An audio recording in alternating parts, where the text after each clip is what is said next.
ഉത്കണ്ഠാകുലമായ ദുഃഖഭരിതമായ വേവലാതി നിറഞ്ഞ കുറേ നിമിഷങ്ങളിലൂടെയാണ് നിങ്ങൾ കടന്നു പോകുന്നത് എന്ന് നിങ്ങൾ ലഘുവായി ഇവിടെ അവതരിപ്പിച്ച രംഗഭാഷയിലൂടെ നമ്മളെല്ലാവരും ബോധ്യപ്പെട്ടിരിക്കുന്നു. വാർത്താമാധ്യമങ്ങളിലൂടെ ഇന്ത്യയിലുടനീളം ചിന്തിക്കുന്ന മനുഷ്യർക്ക് ഇതേ മാനസികാവസ്ഥയിലൂടെ കടന്നു പോകാനുള്ള വിധിയാണ് ഇപ്പോൾ ഉള്ളത്.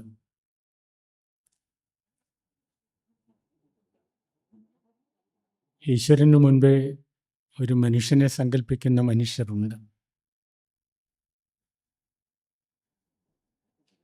മതിലിന് മുൻപേ കുറച്ച് മണ്ണ് സ്വപ്നം കാണുന്നവർ ഉണ്ട്.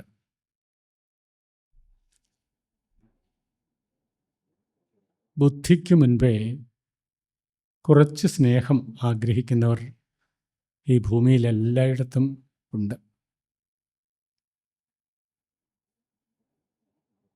ആകാശത്തിനു മുൻപേ എൻ്റെ കൈവെള്ളയുടെ വിശ്വസ്തതയെക്കുറിച്ച് ചിന്തിക്കുന്നവരും ഉണ്ട്.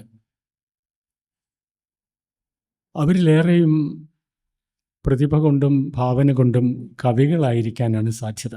അതുകൊണ്ട് കാലനും പരാജിതൻ കവിയോടടുക്കുമ്പോൾ കാലത്തിൻ ജ്ഞാനഖനിയായവൻ വിരാജിപ്പൂ. അത് പൊന്നാനിക്കാരൻ എം ഗോവിന്ദൻ പാടിയാലും ലോകത്തെവിടെയുമുള്ള ഏതൊരാൾ പാടിയാലും അത് ശരിയാണ്. അത് ഭാവനയാണ്, അത് സത്യവുമാണ്. മാനുഷികമായ സത്യങ്ങൾ പ്രമാണങ്ങളായി ഏത് കാലത്തും രേഖപ്പെടുത്തി വച്ചിരിക്കുന്നു. പ്രമാണം എന്നാൽ എനിക്കോ നിങ്ങൾക്കോ അഴിച്ചു പണിയാൻ കഴിയാത്ത സത്യം എന്നാണ് അർത്ഥം. പ്രമാണം, നിങ്ങൾ വിശ്വസിക്കുന്ന ഒരു ജ്ഞാന പ്രമാണം ഉണ്ട്. അത് അയഞ്ഞുപോയാൽ, അഴിഞ്ഞുപോയാൽ, ശിഥിലമായാൽ നിങ്ങളുടെ വിശ്വസ്തതയ്ക്ക് കോട്ടം സംഭവിക്കുന്നു. ഏതൊരാളിൻ്റെയും വിശ്വസ്തത കൈവിട്ടു പോയാൽ അയാൾ നടന്നു പോകുന്ന പാലം തകർന്നു പോകും. പാലത്തിനും കാലത്തിനും യാതൊരു ഉടമസ്ഥാവകാശവും ആരും രേഖപ്പെടുത്തി വയ്ക്കരുത്. പണ്ഡിതന്മാരും പാമരന്മാരും പാലത്തിനും കാലത്തിനും ഉടമസ്ഥാവകാശം സ്ഥാപിക്കരുത്. ഞാനോ നിങ്ങളോ കെട്ടിയ പാലമാകാം, വേറൊരാൾ കെട്ടിയ പാലമാകാം. ആ പാലത്തിലൂടെ എനിക്ക് അങ്ങോട്ടും പോകണം, നിങ്ങൾക്ക് ഇങ്ങോട്ടും വരണം. ആ പാലം എൻ്റേതാണ് എന്ന് ഞാൻ അവകാശപ്പെട്ടാൽ ഏതുകൊണ്ടായാലും ശരി, ഏത് പശ്ചാത്തലത്തിൽ ആയിരുന്നാലും ശരി, അവിടെ നിന്ന് ഇങ്ങോട്ട് യാത്ര ചെയ്യുന്നവർക്ക് തടസ്സമുണ്ടാകും, ഇവിടെ നിന്ന് അങ്ങോട്ട് യാത്ര ചെയ്യുന്നവർക്കും തടസ്സമുണ്ടാകും. അതുകൊണ്ടാണ് പാലത്തിന് അവകാശം പറയരുത്, ഉടമസ്ഥാവകാശം സ്ഥാപിച്ചെടുക്കരുത് എന്ന് പറയുന്നത്. ഇനി പ്രതികാര ബുദ്ധി കൊണ്ട് ആരെങ്കിലും പാലം തകർക്കാൻ ശ്രമിച്ചാൽ മഹാപ്രവാഹങ്ങൾ അതിന് താഴെക്കൂടി ഉണ്ടാകും. നിങ്ങൾ തകർക്കുന്നവർ ഒന്നാകെ ഈ പ്രവാഹത്തിൽ വീണടിയുകയും ചെയ്യും. പാലം തകർന്നു പോകും. അതുകൊണ്ടാണ് ഉടമസ്ഥാവകാശം പാലത്തിന് അരുത് എന്ന് പറയുന്നതും പ്രതികാര ബുദ്ധി കൊണ്ട് പാലം തകർക്കരുത് എന്ന് പറയുന്നതും. അങ്ങനെ തന്നെയാണ് കാലം. അനാദിക്കും അനന്തതയ്ക്കും ഇടയിൽ ഒരു ചെറിയ കാലഘട്ടത്തിൽ ജീവിക്കാൻ വന്നവരാണ് ഞാനും നിങ്ങളും. അതിനാണ് നിങ്ങൾ ഈ കൈ അനാദിയിലേക്കും ഈ കൈ അനന്തതയിലേക്കും ചൂണ്ടുന്നത്. ഇതാണ് കുരിശ് എന്ന് നിർവചിക്കാൻ നിങ്ങൾക്ക് ഭക്തി നിർഭരമായി മുട്ടുകുത്തുമ്പോൾ ഒരു ദേവാലയത്തിൽ വെച്ച് കഴിയുന്നില്ല എങ്കിൽ നിങ്ങൾ കാലത്തെ വല്ലാതെ തെറ്റിദ്ധരിച്ചു പോകും. നിങ്ങൾക്കോ എനിക്കോ കാണാൻ കഴിയാത്ത ഭൂഗുരുത്വ ആകർഷണത്തിൻ്റെ മഹാശക്തി കൊണ്ട് അപ്പൂപ്പൻ താടി പോലെ പറന്നു പോകാതെ ഈ ഭൂമിയിൽ വാത്സല്യാതിരേകത്തോടെ കാലുറപ്പിച്ച് വിശ്വസ്തയോടെ നടക്കാനുള്ള പ്രാപ്തി മനുഷ്യകുലമേ നിനക്ക് ലഭിക്കുന്നത് കാലത്തിൻ്റെ കാരുണ്യം കൊണ്ടുകൂടിയാണ് എന്ന് ബോധ്യപ്പെടണം. അതുകൊണ്ട് കാലവും കലണ്ടറും നിൻ്റേതാണ് എന്ന് കരുതി പോകരുത്. കാലവും കലണ്ടറും നിൻ്റേതല്ല. കരുണയുടെ ഒരു താൾ മറിച്ച് ആയുസ്സിൻ്റെ പുസ്തകത്തെ സഫലമാക്കാനാണ് എളിയവനായ എനിക്കിഷ്ടം. നിങ്ങളത് ചെയ്യുന്നു എന്നുള്ളത് കൊണ്ട് നിങ്ങളോട് എനിക്ക് ആദരം കൂടുന്നു.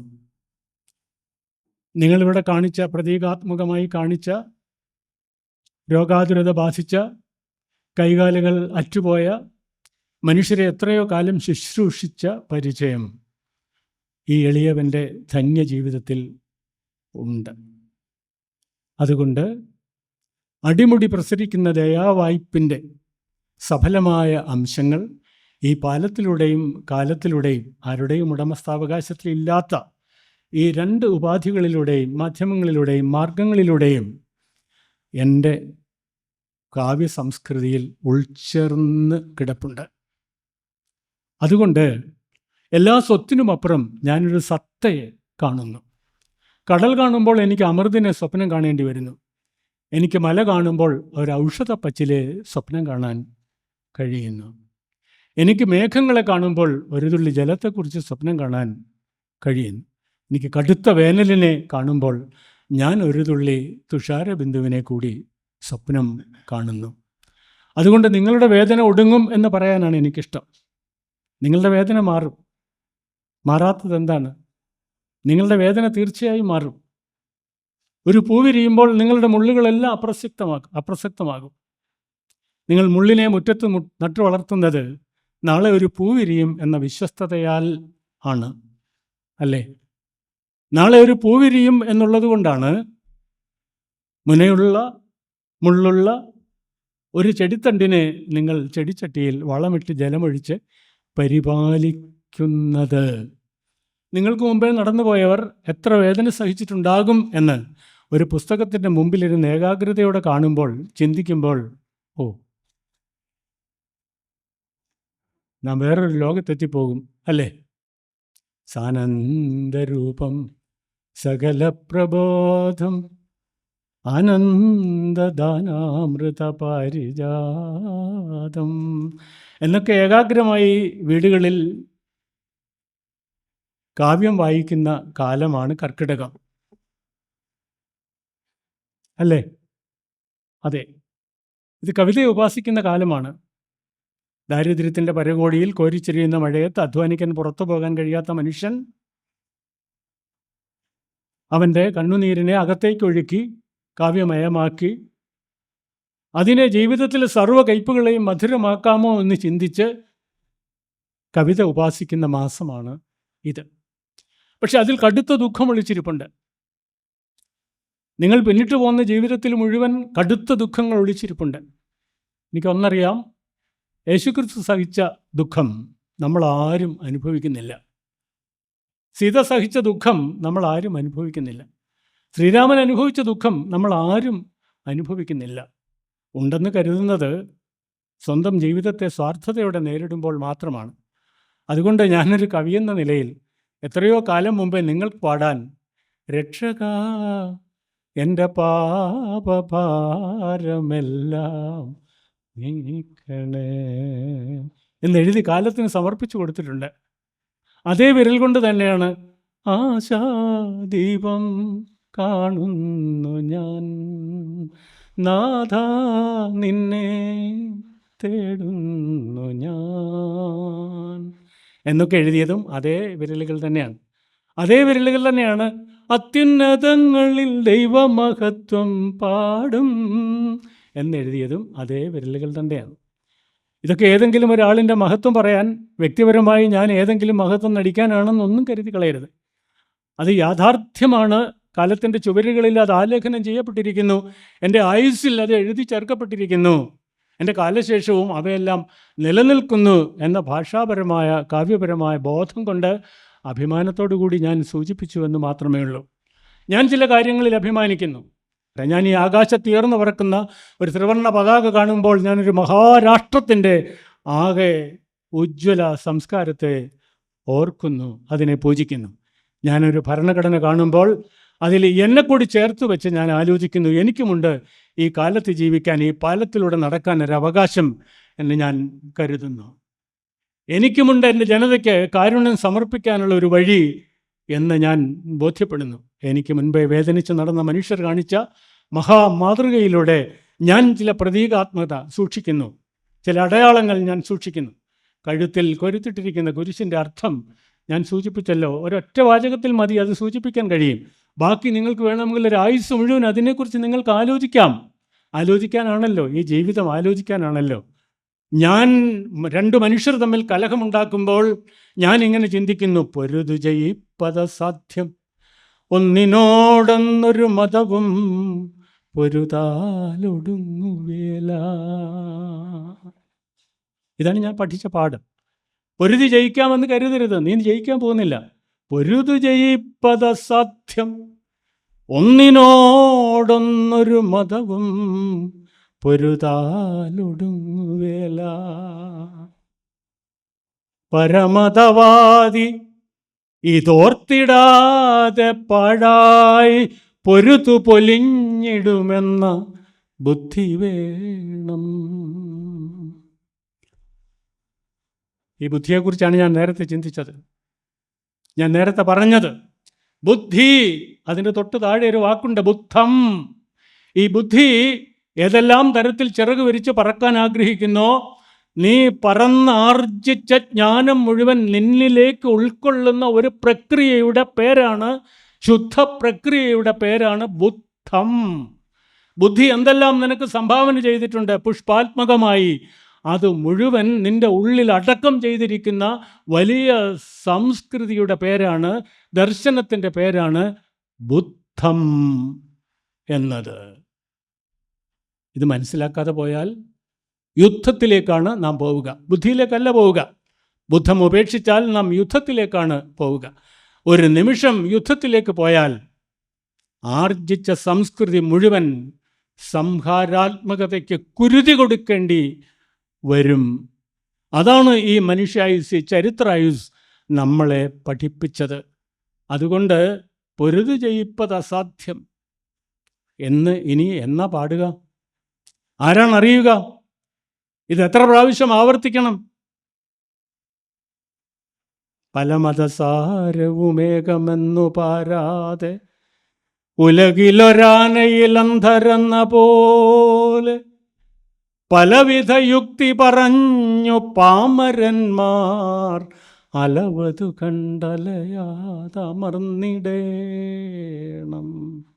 ഈ അടക്കത്തെക്കുറിച്ചാണ് ആദ്യത്തെ ശ്ലോകത്തിൽ പറഞ്ഞത്, ആദ്യത്തെ കവിതയിലും ഇത് തന്നെയാണ് പറഞ്ഞത്. അടക്കം, ഉള്ളടക്കം. നിൻ്റെ ഉള്ളിൽ എന്ത് അടക്കി വച്ചിരിക്കുന്നു? ആ അടക്കത്ത് നിനക്ക് സാധ്യമാകുന്നില്ലെങ്കിൽ അടക്കത്തിന് പകരം നീ ഒരു ആയുധം എടുക്കും. ഈ ആയുധം എന്തോ മഹത്തായ ഒരു കാര്യമാണ് എന്ന് ചിന്തിക്കുകയും ചെയ്യും. ചിലപ്പോൾ ഒരു JCBയേക്കാൾ ശക്തി ഒരു തുള്ളി കണ്ണുനീരിനുണ്ടാകും.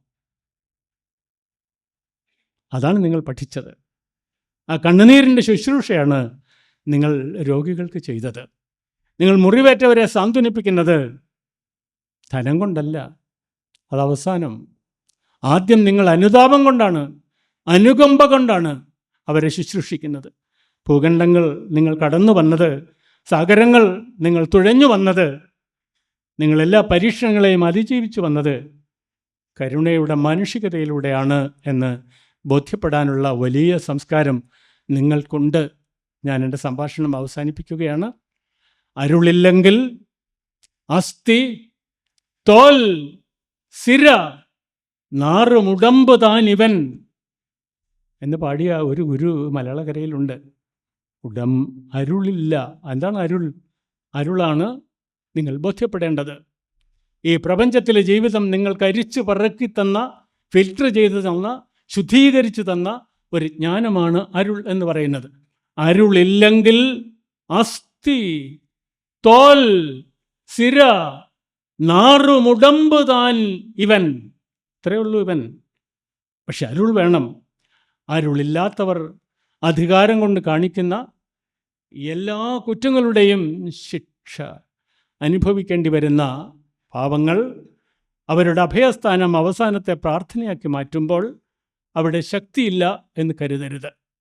അവിടെ ശക്തിയുണ്ട് എന്ന് വിശ്വസിക്കാനാണ് എൻ്റെ കവിതയ്ക്കും എൻ്റെ ഭാഷയ്ക്കും എൻ്റെ ജീവിതത്തിനും ഇഷ്ടം. അതിനോടനുബന്ധിച്ച് ഒരു മുക്തിയുണ്ട്. ഈ ഭക്തിയോടനുബന്ധിച്ച് ഒരു മുക്തിയുണ്ട്. മനുഷ്യനായി പിറന്നെങ്കിൽ ആ മുക്തി നിനക്കുണ്ട്.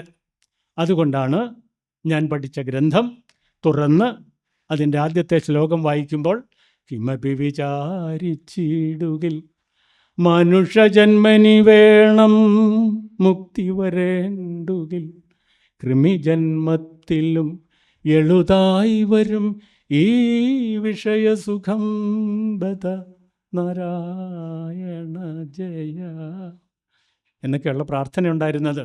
ഇതൊക്കെ ഞാൻ ബാല്യത്തിൽ കേട്ടതാണ്. ബാല്യത്തിൽ കേട്ടത് അങ്ങനെ വയസ്സാവുമ്പോൾ മറക്കും. വയസ്സായാൽ മറന്നുപോയാൽ എനിക്കെൻ്റെ ഇവിടെ എന്തുണ്ട്, എൻ്റെ ഉള്ളടക്കത്തിൽ എന്തുണ്ട്? ഒന്നുമില്ല.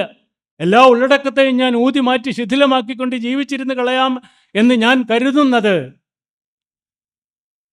വൃഥാവിലാകും. അതുകൊണ്ട് മനുഷ്യജന്മം നിങ്ങൾക്ക് കിട്ടിയിട്ടുണ്ടെങ്കിൽ നിങ്ങൾക്ക് മുക്തിയുണ്ടാകും, ഉറപ്പാണ്. പക്ഷേ മനുഷ്യൻ ഈ അരുളില്ലാത്ത ആളുകൾക്ക് അവർക്കുടലും സിരയും തോലും മതി എങ്കിൽ നാറുന്ന ഉടമ്പ് കൊണ്ട് ജീവിക്കേണ്ടി വരുന്നു. അതാണ് കവി പറയുന്നത്, അതാണ് കവിത പറയുന്നത്. പക്ഷെ അതിനപ്പുറത്തൊരു ദർശനമുണ്ട്. ആ ദർശനത്തിന് വലുതായി കാണുകയും അതിൻ്റെ പ്രതീക്ഷ സമർപ്പിച്ച് ജീവിക്കുകയും താൻ കാലമർത്തി ചവിട്ടി കർമ്മം ചെയ്ത് ജീവിക്കുന്ന ഈ ഭൂമിയിൽ ഒരിക്കലും നഷ്ടപ്പെടാത്ത ദർശനമുണ്ട് എന്ന് ആഴത്തിൽ വിശ്വസിക്കുകയും ചെയ്യുന്ന പ്രിയപ്പെട്ട സഹോദരിമാർക്ക് നേരിടേണ്ടി വന്ന ദുഃഖം സമഭാവനയോടുകൂടി ഞാൻ കൂടി ഏറ്റെടുക്കുന്നു. അല്ലെങ്കിൽ പിന്നെ അനുതാപത്തിന് എന്താണ് അർത്ഥം? സഹതാപത്തിന് എന്താണ് അർത്ഥം? അനുകമ്പയ്ക്ക് എന്താണ് അർത്ഥം? കാവ്യവചസ്സിന് എന്താണ് അർത്ഥം? ആയുസ്സിന് മാനുഷികതയ്ക്ക് എന്താണ് അർത്ഥം? സത്യസന്ധമായ ചരിത്രത്തിന് എന്താണ് അർത്ഥം?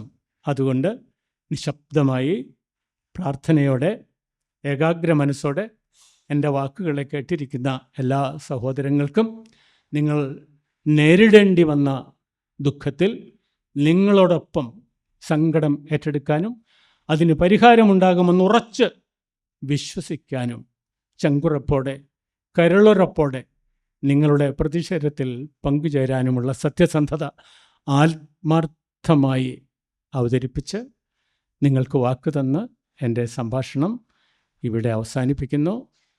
എല്ലാവർക്കും നന്മ വരും. ശുഭാപ്തി വിശ്വാസത്തോടെ മുന്നോട്ട് പോവുക. നിങ്ങൾ ഈ കാണിച്ച പ്രതീകാത്മകമായി കാണിച്ച ഈ ജയിലഴികൾ അകലും, അത് തുറക്കപ്പെടും. എത്ര അധികം കാരാഗ്രഹങ്ങൾ കടന്നാണ് നിങ്ങൾ ജീവിച്ചു വന്നത്, നിങ്ങളുടെ മുൻ തലമുറക്കാർ ജീവിച്ചു വന്നത്.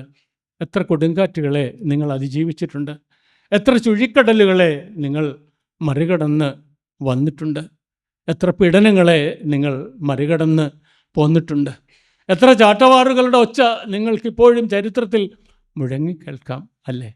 അപ്പോഴൊന്നും പ്രതീക്ഷ കൈവിടാത്ത വലിയ മനുഷ്യർ മാതൃകകളായി നിങ്ങൾക്കുണ്ടായിരുന്നു. മുൻപേ നടന്നവർ. ആശ കൈവിടരുത്, കൈവെടിയേണ്ടതില്ല. കാരാഗ്രഹങ്ങളുടെ ഈ അറകളെല്ലാം മാറും.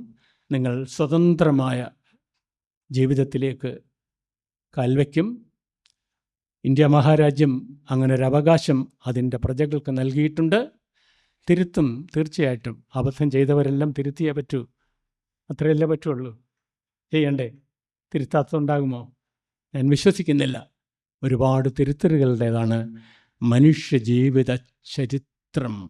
കാലം അത് തെളിയിച്ചിട്ടുണ്ട്. നിങ്ങളും അതനുഭവിക്കാൻ പോകുന്നു. ഏറ്റവും സ്വതന്ത്രവും അഭിമാനകരവുമായ ഒരു സേവന ജീവിതം നിങ്ങൾക്ക് തന്നതാണ്. നിങ്ങൾ പിറന്ന് ഈ ഭൂമിയിൽ വന്നിട്ടുണ്ടെങ്കിൽ ഭയന്ന് മടക്കയാത്ര ചെയ്യാനല്ല, തുറന്ന മനസ്സോടെ ധൈര്യത്തോടു കൂടി അഭിമാനത്തോടു കൂടി ജീവിക്കാനുള്ള തൻ്റെടമാണ് നിങ്ങൾ പ്രാർത്ഥനയിലൂടെ ആർജിക്കുന്നത് എന്ന് ഉറച്ചു വിശ്വസിച്ച് ഒരിക്കൽ കൂടി നിങ്ങളെ ആശീർവദിക്കാൻ എനിക്ക് അർഹതയുണ്ടെങ്കിൽ, ഏതെങ്കിലും ഒരു അനുഗ്രഹം എനിക്ക് ചൊരിയാൻ കഴിയുമെങ്കിൽ, ഏതെങ്കിലും ഒരു വാക്കിൻ്റെ പരിമളം ആത്മവിശ്വാസമായി നിങ്ങളുടെ നെറുകയിൽ പകരാൻ എനിക്ക് കഴിയുമെങ്കിൽ, ഏതെങ്കിലും ഒരു സത്കാഴ്ചയുടെ ദർശനം ഒരു തലം നിങ്ങൾക്ക് പകരാൻ, നിങ്ങളുടെ മിഴികൾക്ക് പകരാൻ എനിക്ക് കഴിയുമെങ്കിൽ, നിങ്ങളുടെ ഉള്ളിൽ ശുഭോദർക്കമായ ഒരു വാക്ക് നിക്ഷേപിക്കാൻ കവിതയ്ക്ക് കഴിയുമെങ്കിൽ, അങ്ങനെ സംഭവിക്കും. അങ്ങനെ ആവട്ടെ. നമസ്കാരം.